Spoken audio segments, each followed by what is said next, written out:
اللہ رب العزت نے انسان کی جو تخلیق فرمائی، انسان کو جو پیدا کیا، اس کی زندگی کا جو مقصد بیان کیا گیا ہے، قرآن پاک میں اللہ تعالیٰ نے فرمایا وَمَا خَلَقْتُ الْجِنَّ وَالْإِنسَ إِلَّا لِيَعْبُدُونَ، جنات اور انسانوں کو میں نے صرف اپنی عبادت کے لیے پیدا کیا ہے۔ جس چیز کو جس مقصد کے لیے بنایا گیا ہے اسی مقصد پہ اس کو عمل کرتے رہنا چاہیے۔ جہاں وہ چیز اپنے مقصد پر عمل چھوڑ دیتی ہے تو پھر وہ کباڑ کے قابل ہو جاتی ہے۔ کوئی مشین اگر گھر پر لائے ہوں، مسالہ پیسنے کی مشین، مکسر، اگر وہ اپنا کام نہیں کر رہی ہے تو پھر وہ مشین گھر میں رکھنے کے قابل نہیں ہوتی۔ واشنگ مشین کپڑے دھونے کے لیے استعمال کی جاتی ہے، اور اگر وہ کپڑے دھونا ہی چھوڑ دے تو وہ اپنا مقصد چھوڑ چکی ہے، اب اس کی جگہ بھنگار میں یا کباڑ خانے میں ہی ہوتی ہے۔ انسان جب اپنی زندگی کا مقصد بھول جاتا ہے تو پھر اس کی بھی دنیا میں رہنے کا کیا حاصل ہے؟ اللہ تعالیٰ نے جس مقصد کے لیے اس کو بنایا تھا، اب یہ مشین اس مقصد پہ نہیں چل رہی ہے تو پھر اس کے لیے جہنم کا ایندھن تیار ہے، جہاں پر اس کو ہمیشہ کے لیے بھیج دیا جاتا ہے۔ عزیزان گرامی وقار، میں ایک بات آپ سے یہ عرض کرنا چاہوں گا۔ اللہ کے نبی صلی اللہ تعالیٰ علیہ وسلم نے اسی لیے بار بار ہمیں تنبیہ فرمائی کہ جو چیز ہمیں ہمارے مقصد سے پھیرتی ہے وہ کون سی چیز ہے، کس لیے انسان غافل ہوتا ہے اور کیوں بھٹک جاتا ہے، کون سی چیز ہے؟ تو نبی پاک صلی اللہ علیہ وسلم فرماتے ہیں میں میرے بعد اپنی امت سے اس بات کا اندیشہ نہیں رکھتا کہ یہ کافر ہو جائے گی، مشرک ہو جائے گی۔ حضور فرماتے ہیں مجھے اس کا ڈر نہیں ہے کہ میری امت مشرک ہو جائے گی، کافر ہو جائے گی، لیکن اندیشہ اس بات کا ہے، ڈر اس بات کا ہے کہ تم پر دنیا پھیلا دی جائے گی اور تم دنیا سمیٹتے سمیٹتے اللہ رسول کو بھول جاؤ گے۔ آج یہ پوزیشن پر جو مسلمان آیا ہوا ہے، امت مصطفیٰ کی یہی حالت ہے کہ دنیا اس قدر حاوی ہے کہ وہ اپنے آرام اور سکون کو چھوڑنا نہیں چاہتا۔ جو کمفرٹ زون میں جینے کا عادی ہو گیا ہے اسے آج مشکلات کا سامنا کرنے کی ہمت نہیں ہے۔ آج میں محسوس کرتا ہوں میرے عزیزوں، جب رسول پاک صلی اللہ تعالی علیہ وسلم کی عزت کی بات پر، قرآن پر، اسلام پر، دین پر اور اللہ کی ذات پر حملے ہوں تو لوگ آئیں کائیں کرتے رہتے ہیں، ابھی اپنے دائیں بائیں دیکھتے رہتے ہیں کہ میری سیفٹی کتنی ہے، میری سیکیورٹی کتنی ہے۔ چھوٹے سے لے کر بڑا آدمی ہر ایک یہ سوچتا ہے کہ خواہ مخواہ اس مسل میں اپنا سر کیوں رکھنا، کیوں اپنی جان کو جوخم میں ڈالنا ہے، میرے بھی بیوی بچے ہیں اور سب مشکل میں پڑ جائیں گے۔ یہی دنیا میں کمفرٹ زون میں جینے کی خواہش اس کو بزدل بنا دیتی ہے اور اپنے راستے سے اسے ہٹا دیتی ہے۔ کبھی کبھار یہ بھی تو سوچا ہوتا کہ بیوی بچے اور گھر بار اور جائیداد اور بزنس صرف ہمارے نہیں، صحابہ کے بھی تھے، جو رسول پاک صلی اللہ تعالی علیہ وسلم کے سچے غلام ہیں، ان کی بھی جائیدادیں تھیں، ان کے بھی مال و اولاد تھے، ان کی بھی بیوی بچے، لیکن کبھی عظمت مصطفیٰ اور دامن مصطفیٰ کے بیچ دنیا کی کسی چیز کو انہوں نے کبھی آنے نہیں دیا ہے۔ ہم ساری چیزوں کو پہلے مقدم رکھتے ہیں کہ کیا ہوگا۔ میرے عزیزوں، ایک صحابی رسول کی بات اگر عرض کروں، ابو دحدہ، ایسے مالدار صحابی تھے جن کا باغیچہ پورے مدینے میں سب سے قیمتی باغیچہ تھا، سب سے قیمتی باغیچہ تھا، اور ان کے باغیچے کی کھجوریں سب سے مہنگی کھجوریں۔ ابو دحدہ کے باغیچے کی شہرت تھی مدینے میں، مسجد نبوی میں بیٹھے ہوئے تھے۔ حضور پاک صلی اللہ تعالی علیہ وسلم کے پاس ایک مسئلہ آیا تھا، ایک یہودی کا اور ایک مسلمان کا، ایک دوسرے صحابی کا۔ اس یہودی کے اور مسلمان صحابی کے درمیان جو مسئلہ وہ تھا ایک درخت کو لے کر کے، کھجور کی درخت وہ یہودی کے آنگن میں تھا جس کی کھجوریں اس صحابی کے گھر پہ گر جاتی تھی. انہوں نے خریدنے کے لیے کہا, وہ دینے کو راضی نہیں تھا. یا اس طرح کا ایک مسئلہ اور بھی ہے. اللہ کے نبی صلی اللہ تعالی علیہ وسلم نے رغبت دلائی, کوئی ہے جو یہ ایک درخت خرید کر کے میرے اس صحابی کو دے دے, اسے میں جنت کا باغیچہ دوں گا. تو اس وقت ابو دہدہ کھڑے ہوئے, کہا یا رسول اللہ صلی اللہ تعالی علیہ وسلم, میں سودا کروں گا اس یہودی سے. ایک ہی درخت تھا اس کے آنگن میں. اس سے کہا کہ کتنے میں تو یہ درخت بیچے گا؟ میرے نبی کی بات ہے, حضور کا فرمان ہے, میں خریدوں گا. اس نے کہا میں بیچنا نہیں چاہتا, اس کی قیمت, کیونکہ اسے پتا تھا ان کی کمزوری ہے. ابو دہدہ نے کہا کیا تجھے پتا ہے مدینے, اوالی مدینے میں ابو دہدہ کا باغیچہ؟ کہا اس کو کون نہیں سنا ہے, مدینے کا ہر بچہ جانتا ابو دہدہ کے باغیچے کی شہرت. کہا اگر میں وہ باغیچہ اس درخت کے بدلے دے دوں تو کیا تو یہ درخت مجھے دے گا؟ اس نے کہا یہودی نے, پاگل ہو گئے ہو, کیا بات کر رہے ہو, ایک درخت کے بدلے وہ اتنا قیمتی باغیچہ جس کی کھجوریں پورے مدینے میں مشہور ہوں. ابو دہدہ نے کہا اس باغیچے سے زیادہ قیمتی میرے مصطفیٰ کا فرمان ہے, میرے لیے نبی پاک کی عزت اور ان کی حرمت اس سے کئی زیادہ بڑھ کر کے ہے. اس یہودی نے کہا کون نہ کہے گا سودا, اگر تم صحیح میں مجھ سے مذاق نہیں کر رہے ہو تو ابھی میں یہ درخت دیا اور باغیچہ دو. ابو دہدہ نے کہا تو نے ابھی دیا, میں نے بھی یہیں سے دے دیا, باغیچہ بیچ دیا اور ساری چیزیں یہیں پر طے کر کے اپنے باغیچے پر آتے ہیں. باہر دروازے پر کھڑے ہیں باغیچے کے پھاٹک پر, ان کی بیوی ان کی بچے, گھر اندر بنا ہوا ہے باغیچے کے اندر جو ٹھنڈی حاصل کرنے کے لیے خوش نما, باغیچے کے اندر خوش نما محل بنا ہوا ہے. دروازے کے باہر سے ابو دہدہ پکارتے ہیں یا ام دہدہ, اپنی بیوی کو, باہر آ جاؤ, باہر آ جاؤ اپنے بچوں کو لے کر. بیوی نے کہا اتنی جلدی کیوں اس طرح سے بلا رہے ہو, کیا بات ہے, کیوں چیخ رہے ہو؟ ابو دہدہ نے کہا یہ باغیچہ بک گیا ہے, اب ہمارا نہیں ہے, باہر آ جاؤ. عورتیں کبھی کسی چیز کو دینے دیتی ہیں, گھر کی کوئی چیز بک جائے عورت راضی ہو جائے, لیکن وہ عورت عام عورت نہیں, رسول اللہ کی صحابیہ تھی. کہا اچھا ابو دہدہ یہ باغیچہ بک گیا ہے, میرا تم پر یقین ہے کہ بہت اچھا سودا کیا ہوگا, کیونکہ مدینے میں اس جیسا باغیچہ تو نہیں ہے. ابو دہدہ نے کہا تو سچ سمجھتی ہے میں نے بہت اچھا سودا کیا ہے. باہر آئی, یہ اندر نہیں گئے, اپنے بچے اور اپنی عورت کو لے کر باہر نکلے. ابو دہدہ سے پوچھتی ہے خاتون نے کتنے میں سودا کیا ہے, کتنے میں سودا کیا ہے؟ کہا بس وہ ایک درخت کے بدلے جو یہودی کے آنگن میں ہے میں نے یہ باغیچہ پورا اس کو دے دیا. عورت نے کہا ہاں ایسے کیسے, اتنا بڑا باغیچہ ایک درخت کے بدلے میں؟ کہا وہ تو بظاہر ایک درخت ہے لیکن اصل قیمت تو رسول اللہ کی زبان ہے. کہا اللہ کے نبی نے کیا فرمایا؟ کہا کہ ایک درخت جو اس یہودی کا خرید کر کے ایک صحابی کو دے دے, میں اسے جنت کا باغیچہ دے دوں. ابو دہدہ نے جیسے یہ سنایا تو ام دہدہ کہتی ہیں ابو دہدہ تم نے کبھی میرا یقین نہیں توڑا, آج میں یہ کہتی ہوں یہ باغیچہ ہی کیا, حضور سے پوچھتے ہم سب بھی بکنے کو تیار ہیں. اللہ کے نبی صلی اللہ تعالی علیہ وسلم کی ذات پر یہ یقین کامل تھا, انہیں دنیا بیچ میں کبھی روک نہ سکی. ہمارے تو چھوٹی دکانیں ہمیں روک دیتی ہیں, ہمارے تو چھوٹے دروازے ہمیں روک دیتے ہیں. عزیزان گرامی وقار, اپنے مقصد حیات سے آدمی جب بھٹکتا ہے تو کون سی چیزیں جو اسے اٹریکٹ کرتی ہیں دنیا میں؟ یہ مال دولت.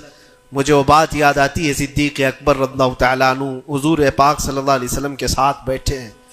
حضور پاک صلی اللہ تعالیٰ علیہ وسلم کے ہاتھ میں ایک پیالہ ہے جس میں شہد ہے, آپ اس کو نوش فرمانا چاہتے ہیں, منہ کے قریب لے گئے, اچانک آپ نے واپس رکھ دیا اور کسی چیز کو دھکا دے کر کے ہٹانے لگے جیسے کوئی مکھیوں کو بھگاتا ہے, جبکہ نبی پاک صلی اللہ علیہ وسلم کے جسم کے قریب کبھی کوئی مکھی نہیں آتی, لیکن اندیکھی چیز کو آپ ہٹا رہے تھے.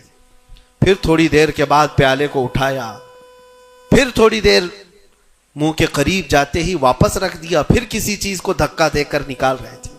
تیسری مرتبہ پیالہ اٹھایا تو صحابہ نے دیکھا آپ کی آنکھوں سے آنسو روا ہیں، حضور پاک صلی اللہ تعالی علیہ وسلم کیا اشک بہ رہے ہیں۔ تو صحابہ نے پوچھا یہ کیا معاملہ ہے؟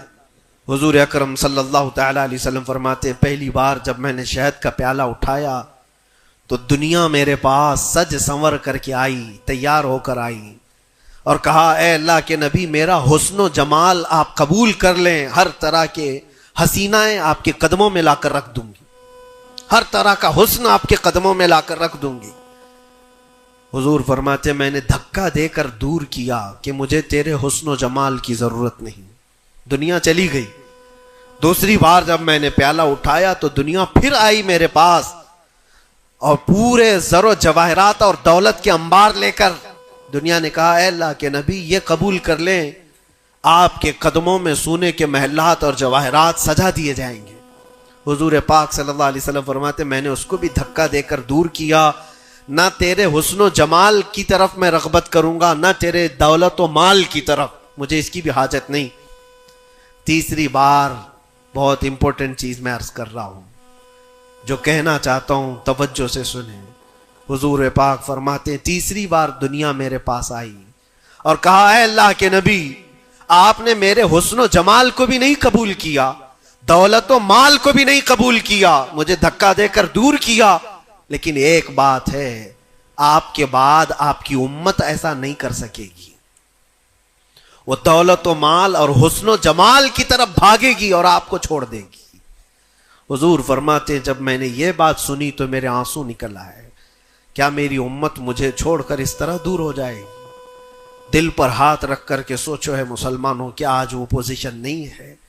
ہم ان دو چیزوں کے چکر میں اپنے نبی پاک صلی اللہ علیہ وسلم سے کتنی دور بھاگے جا رہے ہیں۔ تم نے کبھی راتوں کو تصور کر کے دیکھا کہ کتنی راتیں ایسی آئی کہ میں نے اپنے مصطفیٰ کو یاد کیا ہے، تنہائی میں اپنے حبیب کو یاد کیا ہے؟ اس رسول کا حال تو یہ تھا، ماں عائشہ صدیقہ فرماتی ایک رات ایسی نہیں گئی جس میں رسول پاک صلی اللہ علیہ وسلم اپنی امت کے لیے دعا نہ کرتے ہوں۔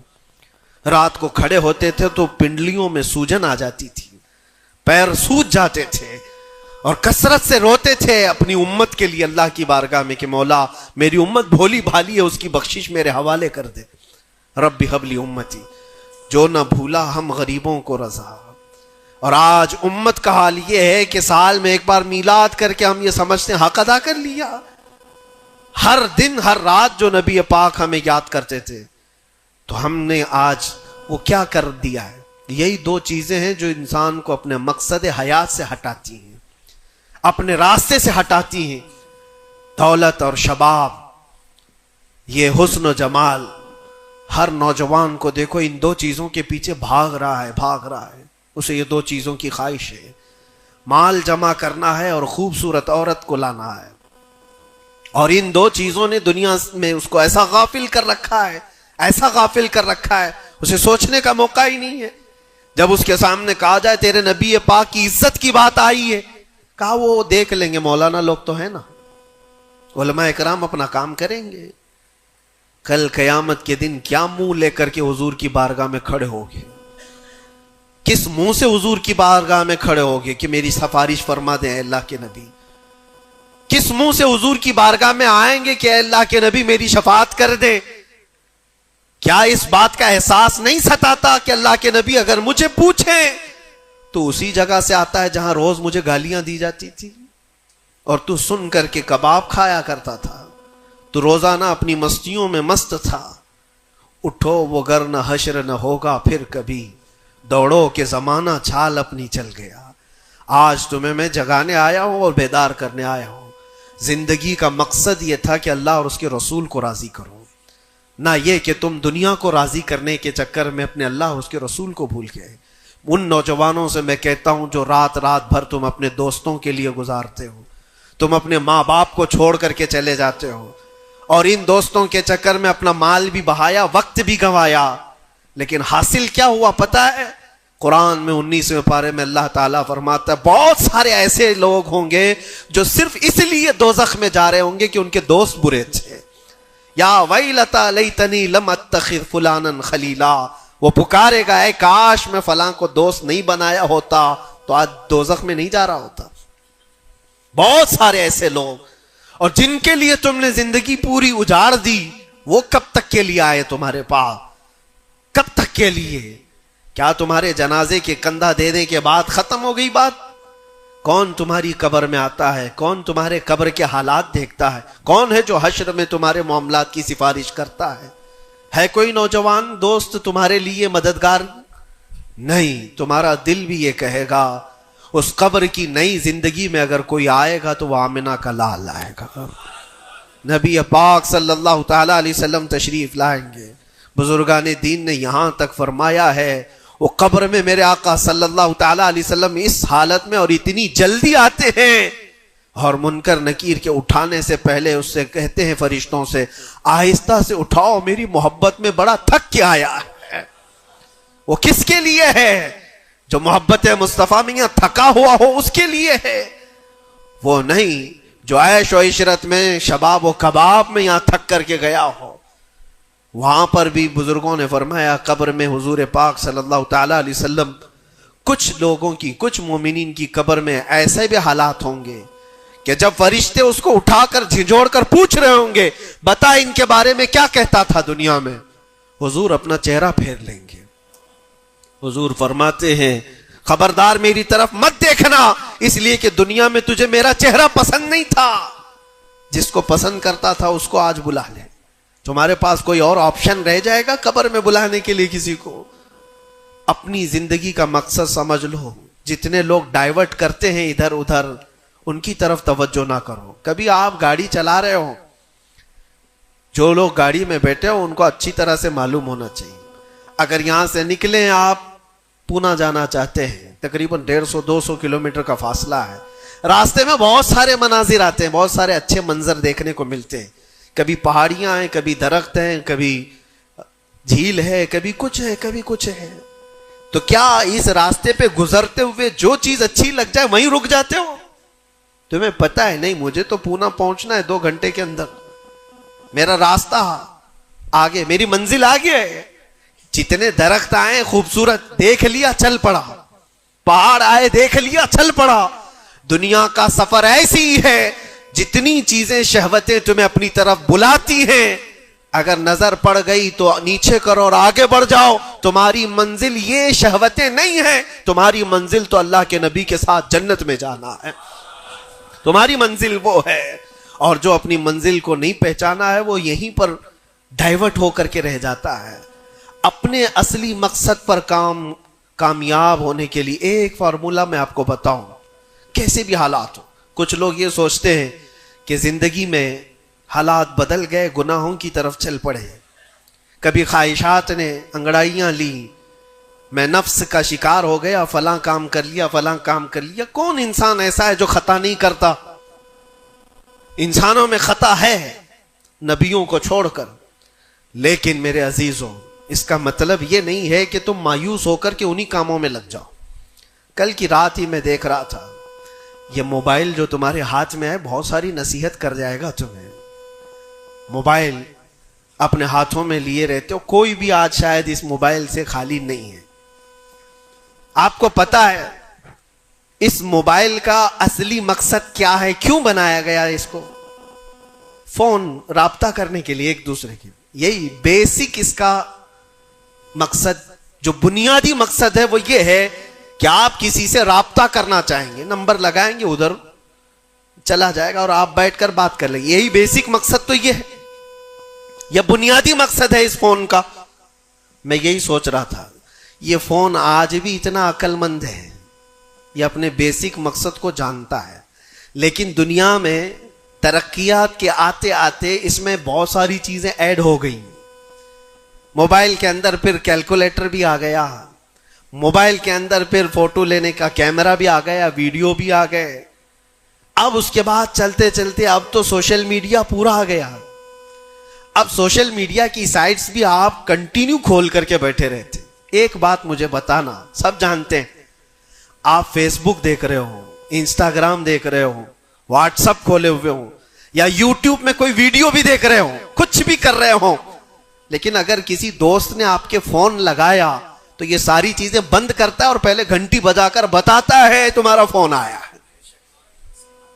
موبائل اپنے کام پہ ہے، اس کا اپنا بنیادی مقصد وہ چھوڑا نہیں ہے، اس میں بہت ساری چیزیں ایڈ ہو گئی، اور شاید چاہے جتنی بھی ایڈ ہوں لیکن فون آنا جانا یہ کبھی بند نہیں کرے گا۔ جو انکمنگ ہے، فون کسی نے لگایا ہے تو یہ تمہیں بتا دے گا، الارم ہوتا ہے، ایسا نہیں ہے آپ کی ویڈیو چل رہی ہو، یوٹیوب چل رہا ہے، کچھ بھی چل رہا ہو، فون اگر آیا تو وہ چیز روک دے گا اور پھر فون کا الارم تمہیں بتائے گا۔ یہ اپنے بنیادی مقصد پر چل رہا ہے۔ تمہاری زندگی میں چاہے جتنی بھی چیزیں ایڈ ہو جائیں، جس وقت اذان ہو جائے تمہیں سمجھ جانا چاہیے میرا مولا بلا رہا ہے، میرے اصلی مقصد کے لیے میں جو دنیا میں ہوں وہ اللہ کی عبادت کے لیے ہے۔ میرے رب کا فرمان، میرے رب کا اعلان آ چکا ہے، چھوڑو ساری چیزیں، جتنی بھی چیزیں ایڈ ہو جائیں اس چیز کو روکنا۔ اچھا، اور دوسری ایک چیز یہ بھی ہے اس موبائل کی، میں محسوس کر رہا تھا یہ بہت اچھا ہے بیچارہ، یہ موبائل اپنے مقصد پر کامیاب ہے، اس لیے کہ اس کو کبھی کسی کے ہاتھ میں دو تو ہی گندا بنتا ہے۔ جب تک اس کو کوئی چلاتا نہیں ہے، تم چلاؤ گے، اندر گھسو گے، بہت ساری چیزوں میں داخل ہوتے رہو گے، پتہ نہیں کیا کیا کھولتے رہو گے، وہ سب چیزیں وہ کرتا چلا جائے گا۔ لیکن اس کو کہیں بستر پر پٹک کر کے چھوڑ دو، وہ کبھی گندگی نہیں کرتا، خود سے ایسے نہیں ہے کہ وہ ویڈیو کھول کے چالو ہو جائے گا، وہ موبائل خود سے کسی کو ویڈیو نہیں دکھاتا، خود سے کسی کو فوٹو نہیں دکھاتا، لیکن اس کو بستر پر ایسی پڑے رکھے رہو، وہ دوسری گندی چیزیں تو نہیں دکھائے گا جب تک تم ٹچ نہیں کرو گے، لیکن وہاں پڑے رہنے کے وقت بھی فون کسی کا آیا تب بھی بچ کے دکھائے گا۔ پتہ یہ چلتا ہے اس سے کہ دوسروں کے ہاتھ میں جاتا ہے اور کوئی دوسرا چلاتا ہے تب یہ بے حیائی دکھاتا ہے۔ تم اس بات کی اپنے آپ کی ذمہ داری لے لو، تم کسی کے ہاتھ کا کھلونا نہ بنو، دوست تمہارے ساتھ کھیلیں گے اور دنیا تمہارے ساتھ کھیلے گی، عیش و عشرت کی تمہاری خواہشات یہ سب دنیا ڈالتی ہے۔ اگر یہ ساری دنیا سے ہٹا کر اپنے آپ کو اللہ اس کے رسول کے سپرد کرو، دیکھو کبھی تمہاری زندگی میں تمہارے جسم سے بے حیائیاں نہیں آ سکتی، نہیں آئیں گی۔ یہ جسم اللہ، اس جسم کا مالک کون ہے؟ اللہ ہے، اور ہماری گردنوں کی اوپر اگر کسی کا حکم ہے تو وہ رسول اللہ کا ہے۔ اگر زندگی میں تم نے یہ طے کر لیا میں اللہ کا بندہ ہوں، اللہ نے مجھے بنایا ہے، میری گردن اللہ کے نبی کی عزت کے لیے ہے، سپرد کر دیا اپنے آپ کو، تو بے حیائیاں تمہارے اندر نہیں آئیں گی۔ ہاں، ہوتا یہ ہے کہ تم نے اپنے آپ کو دوسروں کے سامنے پیش کیا ہے، دوستوں کے سامنے، ارے کس کو تم جان جان کہتے رہتے ہو، تو میری جان ہے، میں تیری جان ہوں، پتہ نہیں کتنوں کو جان کہا ہے، اور کوئی جان کسی کے کام کی نہیں ہے، کسی کے کام کی نہیں ہے۔ لیکن ایک بار جن صحابہ نے کہا فدا کا بھی وہ امی یا رسول اللہ، اے اللہ کے رسول میرے ماں باپ آپ پر قربان، میری جان آپ پر قربان۔ یہاں دوست کو یا بیوی کو یا محبوبہ کو جان کہا تو بدلے میں اس نے پھوٹی کوڑی بھی نہیں دی ہے، زندگی میں سوائے دکھ اور غم کے کچھ نہیں ملا جان سے، لیکن مصطفیٰ کریم کو جس نے یہ کہا میری جان آپ کے حوالے ہے، اللہ کے نبی نے ان کو ذرے سے اٹھا کر کے آسمان کا تارا بنا دیا، ایک عرب نے آدمی کا بول بالا کر دیا، خاک کے ذروں کو ہمدوش سریا کر دیا، خود نہ تھے جو راہ پر اوروں کے ہادی بن گئے، کیا نظر تھی جس نے مردوں کو مسیحا کر دیا۔ نبی پاک صلی اللہ تعالیٰ علیہ وسلم کے حوالے اپنے آپ کو کر کے تو دیکھو، پھر تمہیں کہاں سے کہاں پہنچایا جائے گا۔ آج دنیا مجھے پہچانتی ہے تو میرے باپ کے نام سے نہیں، عظمت مصطفیٰ کے نام سے پہچانتی ہے، قدم مصطفیٰ کی برکت سے پہچانتی ہے۔ ہم کو اگر کسی نے اٹھایا ہے تو کسی کے باپ نے نہیں، کسی نیتا نے نہیں، میرا تعلق کسی سیاسی پارٹی سے نہیں ہے۔ میری آج عزت کوئی کرتا ہے تو اس لیے نہیں ہے کہ یہ سیاسی کوئی عہدہ رکھتا ہے، صرف اس لیے عزت کی جاتی ہے کہ نبی پاک کی عزت پر بات آتی ہے تو یہ اپنی آواز کو تو اٹھاتا ہے۔